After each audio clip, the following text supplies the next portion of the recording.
Welcome to the Somatic Coaching Academy Podcast. I'm Ani Anderson. And I'm Brian Trzaskos. Join us as we explore the science and art of trauma-sensitive somatic practices and tools. Strengthen your practice as a coach, therapist, or holistic professional. Master the art of motivating even the most challenging clients when you understand how to tap into and unlock your client's complete holistic intelligence. If you want to learn the most cutting-edge, research-supported skills for personal and professional mastery, you've come to the right place. Let's get this conversation started. Hi, and welcome to the Somatic Coaching Academy Podcast. Hey, Brian. Hello, Ani. Hi there. We're excited to bring you episode 66, where we'll be talking specifically about somatic practices and how they can be helpful for mental health professionals. Yes, we're on Route 66. Route 66. Right. So yeah. All right. I don't know this song, but okay. That's where we're moving. We're traveling. We're driving. Well, I'm actually really excited about this conversation. And yes, we are driving professions forward, specifically for mental health professionals. There's a lot of mental health professionals who are finding out about somatic practices now. Actually, I don't remember if it was last week or the week before, we were talking about how mental health professionals have actually started to incorporate somatic practices throughout the course of the past number of years. And how fantastic that's been for the profession. And I think that the incorporation of body-centered practices is something that continues to not only drive professions forward, like with mental health professionals, but also with individual practitioners and the results that they get with their clients and the successes that they can see in their own private practices. Yeah. So you're right. It was a couple of weeks ago where we talked about the advent of psych professionals, health professionals starting to use somatic practices somewhere around probably at the 60s and 70s and something like that. And typically in healthcare, in Western medicine, there's a pretty long delay between initiation of a new idea or new practice and then the adoption of that practice. I would say that's true with a lot of things. I mean, I'm just thinking. So we're really talking 50. We're talking 50 years now. Yeah, right. Especially with licensed professions, wouldn't you say? With licensed professions. Well, I think that actually medicine and healthcare has even a longer trajectory around that. If you look at just the kind of the history of medicine, oftentimes just medicine, we're writing textbooks about it and we're creating schools to teach on it and those types of things. So, and there's been research being driven around it and funding of the research. So typically, I think if you look out there and you talk to medical professionals who've purported new ideas, and you often see it's taken one or maybe even two generations of professionals before you actually see adoption of those changes. So you think we're actually starting to see real adoption of these changes now? Is that what you're saying? I think we're seeing more broad adoption now of somatic practices in mental wellness, mental health professionals than obviously we did 50 years ago. Sure. I think and I even think more than 10 years ago. Yeah. I think now we're actually starting to kind of reach the cusp of more broader adoption with less resistance and less judgment of the practices. I think that's really the tipping point. The judging of the practices is a big deal. And I would say coaching also into mental health professional practices, but that's not what we're specifically talking about today. We're talking about somatic practices. Can we talk about defining that for a second?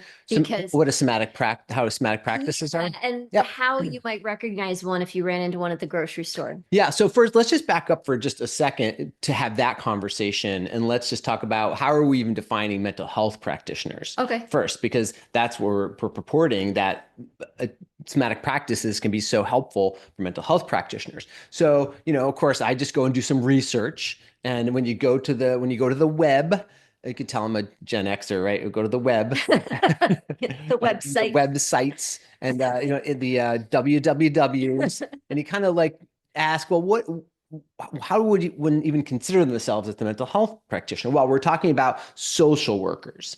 We're talking about counselors. We're talking about psychiatrists, psychotherapists, physician's assistants, nurses, Psychologist, did you say that? yeah, psychologists. Yeah. So those are kind of the folks that we are talking about if we're going to kind of create a grouping for mental health professionals with what we're talking about today. And then if you kind of look at it and you ask yourselves, well, what do that group of professionals primarily help people with? Like what? And so of course I asked not only that ChatGPT? AI that, but I also did my Did you? yeah, I did. And I did ChatGPT. my own searching also. Yeah, I mean I don't like go with the chat GPT or any AI. Like I have to Trust I that. don't trust them completely. I've got to go through my own research also, to say where Trust am I those bots. verifiable kind of information. Yeah. But I kind of went and searched what are the most common things that people seek help with from a mental health professional, regardless of which one of the professionals we just talked about in that grouping. Well, it's things like improved coping mechanisms for life. Like how can I improve my coping mechanisms for the challenges that I have in life? We're talking about boosting self-esteem, helping with depression, addiction, improving sleep, building healthy relationships was a popular one. Creating healthy boundaries with relationships with other people, also with ourselves, our own decision making around boundaries. Improving wellness, self care, and then of course the king of all of it probably is stress management. Sure. And of course, we're talking about people who may or may not have diagnoses when we're talking about these licensed professionals. Exactly. Yeah. So a lot of people visit and work with mental health professionals without a diagnosis of their own. They're just really feeling overwhelmed by life. They're really feeling challenged. They're going through transitions, or they're anywhere on that list that we talked about. And also, these professionals may be working in systems. They also may be self-employed. They might be employed. They might be self-employed. Yeah, right. They could So, be working in the education systems, right. the prison systems, the organizational business and wellness systems. They may be people who are directly providing the services and or directing teams who are providing the Right. services. Yeah. So a lot of folks. Okay. So let's wrap back to that question that you were asking about in terms of Yeah. defining somatic practices, right? So, a lot of mental health professionals may be already doing some somatic practices. Yeah, sure. So, in our course centering certification program, our somatic practice essentials program, we really talk about somatic practices in four primary buckets, if you can think about it like that. So, somatic practices are things that we are doing acting on that have an effect on our physiology in some way. And so the four basic buckets are we have the self massage bucket or the self touch bucket, where we are using our own hands on our own physical structure, on our own body, and doing certain massage practices on different points on our bodies with acupressure or different muscles or those types of things to create a certain effect in our physiology. We're talking about mindful movement practices where we are moving our bodies in certain ways and we are paying attention to certain signals that are coming from our bodies in a mindful way while we're moving. We're talking about breath work, which is pretty common. So a lot of I know mental health professionals that I've talked with, breath work is their go-to, and they're like, yeah, I do breath work practices, and that can show up in breath work practice can show up in a lot of ways in sessions, and we can talk about that a little bit more. And then meditation. So meditation is probably the most popular one I think that mental health professionals use. I've talked to a lot of those folks who use like positive visioning, creative imaging, those sorts of things in the practices that they do. So those are the four primary buckets that we work with. I was going to ask you, what do you think the most popular are? And I would agree with you that the number one is meditation, the number two is breath work. And I think there's people who will do these somatic practices while they've got people Hmm. in their room with them. But there's also the recommendation of somatic practices that happens after sessions, in between sessions, that happens too. Yes, yeah, Like, absolutely. listen to this guided meditation, do this visualization or through this app. And I think there's an interesting distinction there that we may or may not talk about, because as we talk about the possibility of being a trauma informed practitioner, um, it's kind of interesting to think that we might be recommending that people do somatic practices while we aren't with them and don't even know what kind of responses they're getting, Yes, right? yeah. From that. So I just think that's kind of interesting to note because I remember for myself as a holistic manual therapist, there were times years ago that I would give somebody like a home exercise program that I didn't necessarily do with them. And I don't know what happened Hmm. when they left. And they might say things went fine or didn't. And then sometimes people don't report really accurately. So anyway, as you're listening, you may be thinking to yourself, oh yeah, like I recommend these guided meditations or visualizations. I didn't even realize they were somatic practices. Yeah. I think a lot of times people say that. I didn't realize that I was talking about a somatic practice, but I would say anything that you're doing that affects changing somebody's nervous system state, you can pretty confidently say it's a somatic practice, and you just gave us 4 buckets. Yeah. So actually, let's pick up on that a little bit, Ani. So we listed off a whole bunch of reasons that people oftentimes seek out help from mental health professionals, right? We talked about coping mechanisms, self-esteem, depression. I'll just run through them quick again. Addiction, improving sleep, building healthy relationships, healthy boundaries, improving wellness, self-care, and stress management. And then my question would be, which one of those does not include a person's nervous system? Yeah, that's such a good point because it's something that we oftentimes just don't think about, All right. Brian.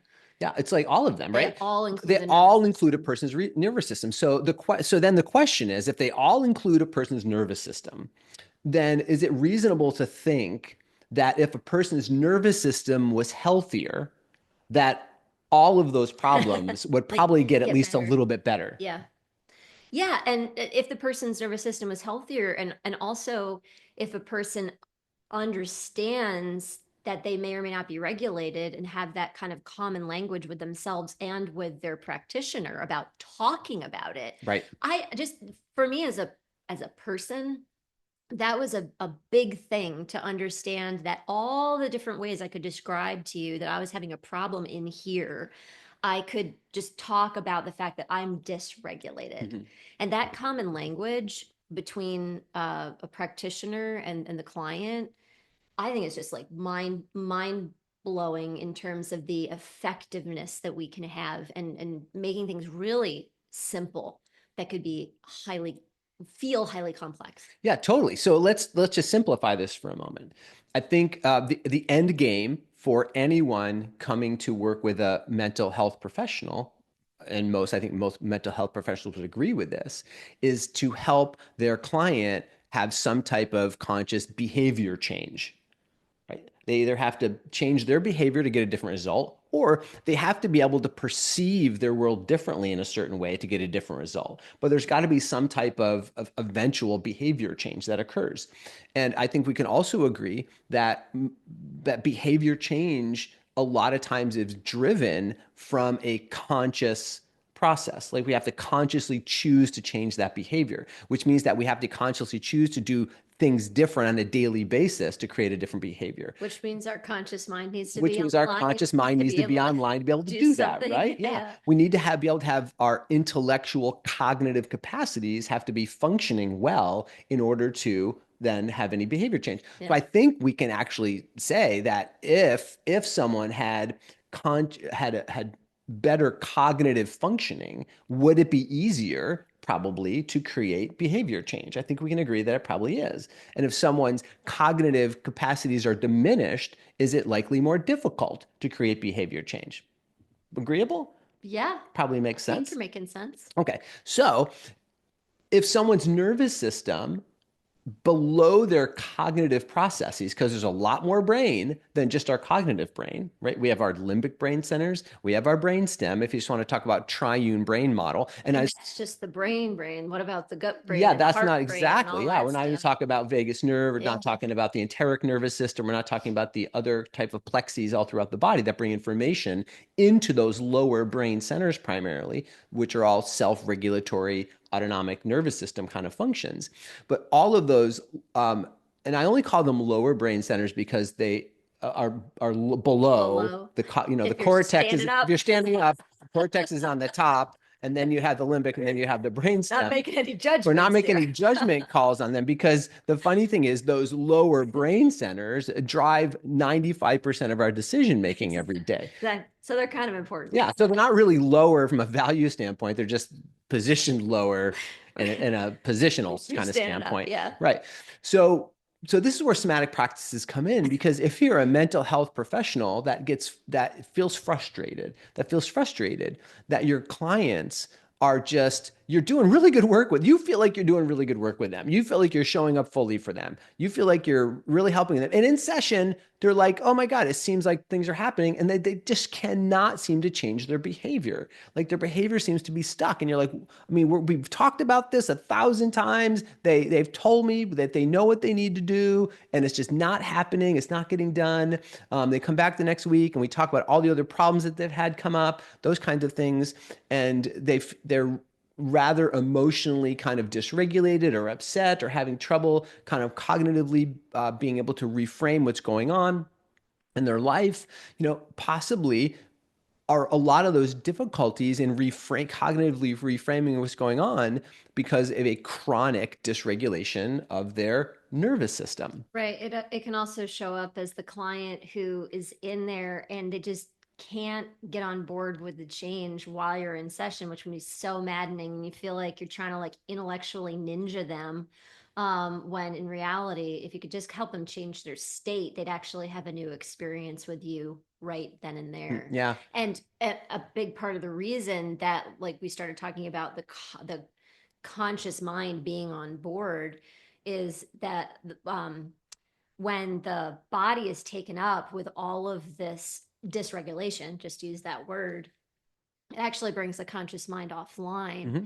And so your client cannot get on board with you consciously to be able to enroll themselves into the change and to be able to move forward, because they actually, and they, I mean, to some degree, depending on how offline they are, they might actually think they're online too. Yes, yeah. Right. Because there's a point at which with a conscious mind that we're online, and then there's a point at with the conscious mind where we know we're not completely online. We know we're kind of slipping off and we feel dysregulated. And then there's a point where we don't even know it, and we would tell you, I am 100%, with you here. But we're not. Our conscious mind is offline and we're functioning completely from subconscious. Yeah.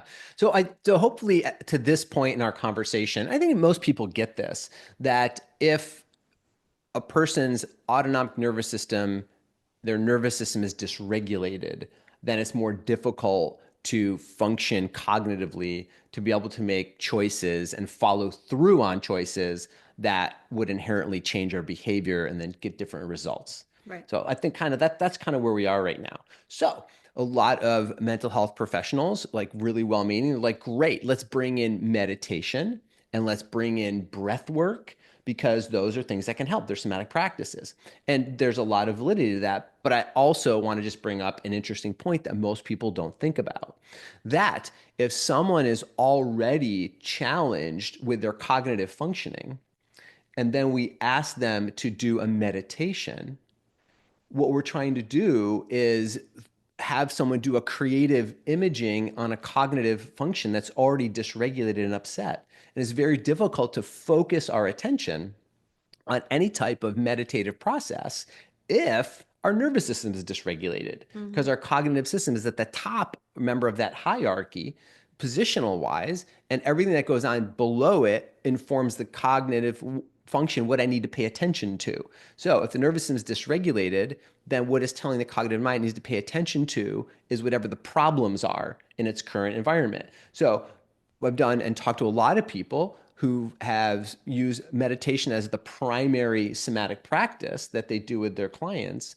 And what happens is people get frustrated and they have a very difficult time shifting their ruminating thinking away from the problems to be able to focus on the meditation. Well, and what they'll do, because they're focused on the problems and it doesn't work for them, they'll then internalize that they're the problem. Right.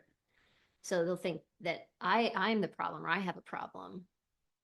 And they're still stuck in the same issues. Right. Yeah. So meditation is an amazing tool. There's been so much research done on mindfulness and meditation in lots of different ways, lots of great benefits for it. And at the same time, it can be really challenging for people who have a chronically dysregulated nervous system sort of thing. So is it always the best tool to use right away? I'm not sure that it is. I mean, and that just might be my opinion, and I'm happy to have a conversation with anybody about that. But when I look at the research and I look at the case studies we've done with our own clients, Right. that bears itself out in my experience. But that's just my experience. Yeah, well, we have people tell us time and time again that once they do core centering, even if they have had success with meditation before, that the experience they're having is one that I wish I had been having before. I didn't even realize there was even, I don't know what word to put, I don't want to say better, but deeper, more meaningful, more quiescent experience that I could have been having. I didn't even know. Yeah. Yeah. So I'm all on meditation. I love meditation. I think it's important to use meditation in its proper place and order when we talk about somatic practices. Right. So then people will say, well, breath work, like I do a lot of breath work. Now, breath work is really powerful, really potent. We've actually done past podcasts on breath work and should I become a breath work facilitator. So if you're just listening to this podcast and breath work is like, oh, that's something I'm interested about, go back and listen to our past podcasts on that too, because you'll pick up some more information. But this is the little sneaky thing I want to let people kind of in on breath work is that our breath, of course, one of the reasons it's so powerful is that it's both an autonomic function, but also a conscious function. So if we're not thinking about breathing, we're going to just keep breathing. But we can also consciously choose how to breathe. We can hold our breath. We could breathe faster. We could breathe slower. We can consciously change our breath. So breathing is interesting because we can make a very powerful effect on our nervous system by changing how we breathe, because there are direct linkages from our breathing pathways, without getting too complicated about it, directly into the hypothalamus, which is the part of the brain that kind of runs our metabolism. It's kind of like the carburetor of the brain. So we could change our nervous system function pretty quickly by changing our breathing. But here's the thing. If we're not thinking about consciously breathing in a certain way, our breathing is always an expression of what our nervous system is already doing. That's what you said with the last thing. Yeah.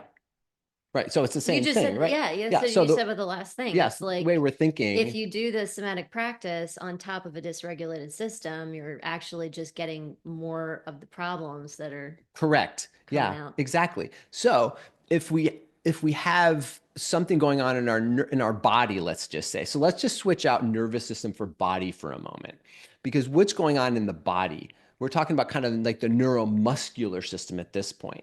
So lots of times, Which is just interesting because as soon as we shift that conversation, some people are like, well, wait a minute, that doesn't apply to me and might not be in my scope of practice. well, I just well, want to say that, right? sure, right, Like, yeah. Well, here it is though. Let's talk about chronic tension. sure. So that's a neuromuscular kind of thing, Yeah. right? When we have chronic tension in our bodies, chronic tension in our muscles, then that's a neuromuscular thing. So when we have chronic tension from whatever reason, and I would also say if you're a person who treats, let's see, anything that we've talked about, someone with poor coping mechanisms, someone with poor self-esteem, someone with depression, someone experiencing addiction, someone with sleep problems, insomnia issues, people with unhealthy relationship challenges, people who have unhealthy boundaries that they're trying to work on, people who have difficulty with their own wellness self-care, people who are in extensive levels of stress, check their chronic muscle tension and tell me whether or not it's not healthy. Yes.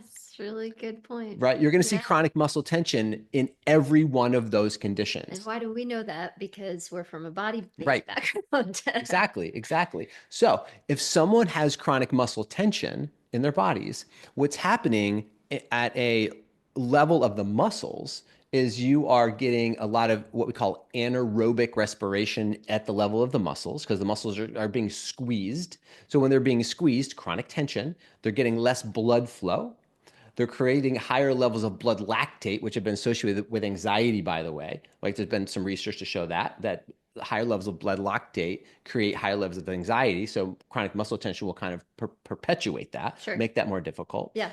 So you just said like keep an eye on the levels of chronic muscle tension, but how might a practitioner actually go about practically doing that? Well, you would just ask your person, like, are you experiencing any pain today? And most people will say, "Oh my God, I got a headache. I have neck pain. I have back pain." And you can say, "Can you point to that area of your body?" They'll point to the area of the body, and you can say, "Well, does that feel tight?" Now, if you have a license to actually put your hands on people, Sure. then you could go ahead and palpate tissues. Okay, so just stop right there because some mental health practitioners actually go get a license to Yep, touch so they can affect the tissue, and you don't have to correct. do that. But that's where the brain goes is I see people coming in with chronic muscle tension. If I get a license to touch, or I'm a yoga therapist or something like that, which by the way, the yoga therapy is also somatic practices, but it's Yeah, yoga and not everybody wants to do it. right. But that's where the brain goes is I've got to go do that. Another as I just think I'm listening to you talk about this. If I was a mental health practitioner, one of the things I would do when my people come in for every session, perhaps like, as a coach, I have things I ask people for every session, to this, that, or the other thing. One of the questions I would ask to my intake for each session is, are you having any chronic uh, tension Yeah, today? yeah. Any chronic pain And today? you just got a whole bunch of important data. Exactly. Yeah, exactly. So why is that so important? Why is it so important to recognize that people have chronic tension? Well, for some of the reasons we've already talked about. Because when we have chronic tension, it creates metabolic changes in the body. Chronic tension, metabolic changes. And those metabolic changes will be expressed in someone's breathing Mm, because the nervous system is always trying to find balance. It's always trying to find homeostasis. And if there are imbalances in our neurohormone profiles in our body because of chronic tension, then our body will try to use the breath in order to make up for those changes. So oftentimes you'll see people with shorter and more rapid breathing to try to actually create, it's just compensatory breathing model. People have a hard time slowing down their breath because of just the metabolic imbalances that are in their body. So when we do breath work with folks, what you can see is that you will get oftentimes a short-term change mm-hmm. in the system and to help someone be able to process through something maybe in session or something like that, Right.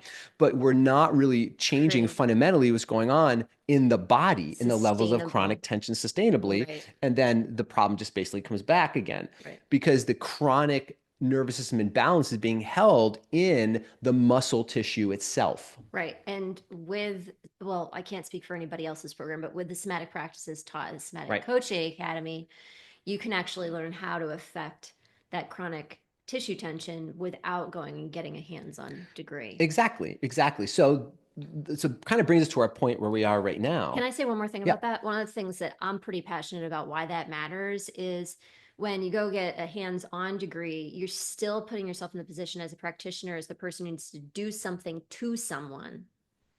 But when you understand how to help somebody with them affect their own muscle tissue You're right. tension, Yep.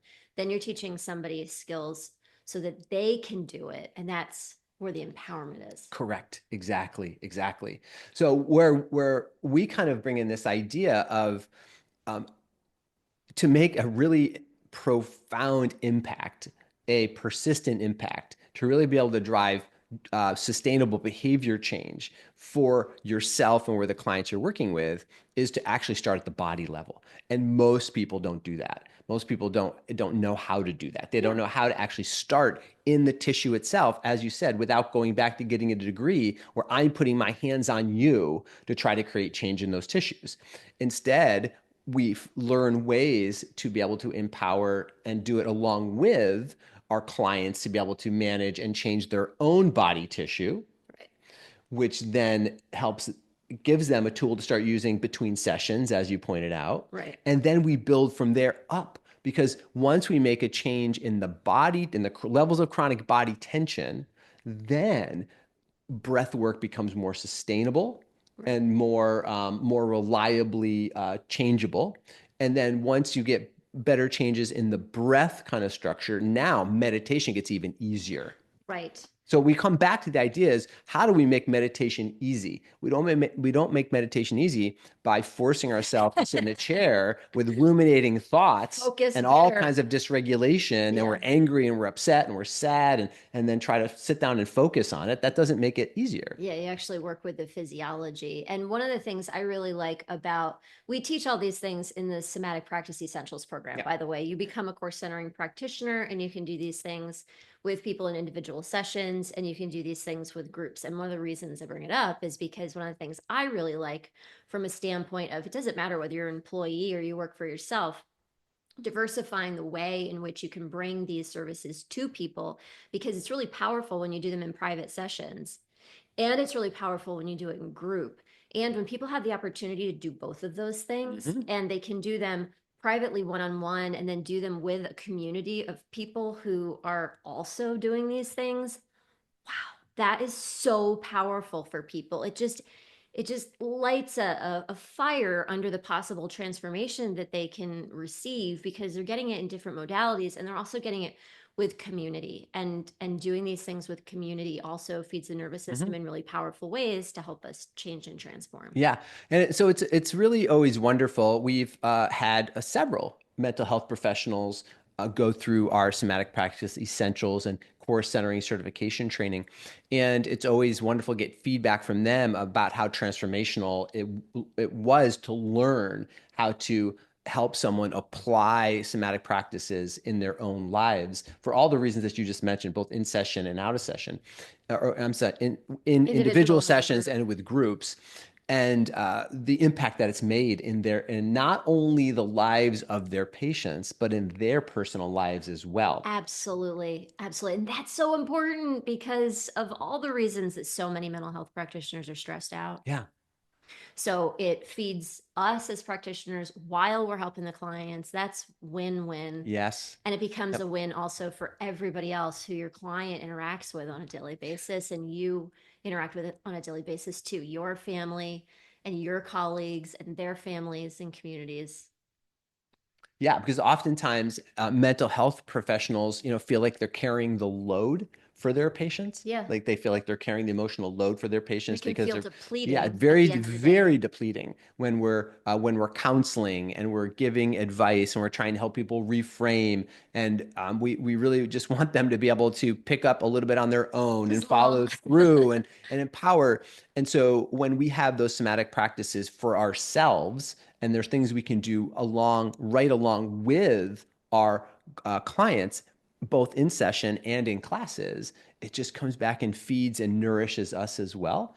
And it helps us live a more powerful and empowered life on our own terms. Yeah, and in trauma informed ways, because we have mental health practitioners tell us all the time that they feel a little out of integrity because they're not necessarily trauma informed. Right. And that's not a you thing. That's not a problem. That's a problem with the curriculums, I think. But I just, to your point at the beginning, we're just not there yet Right.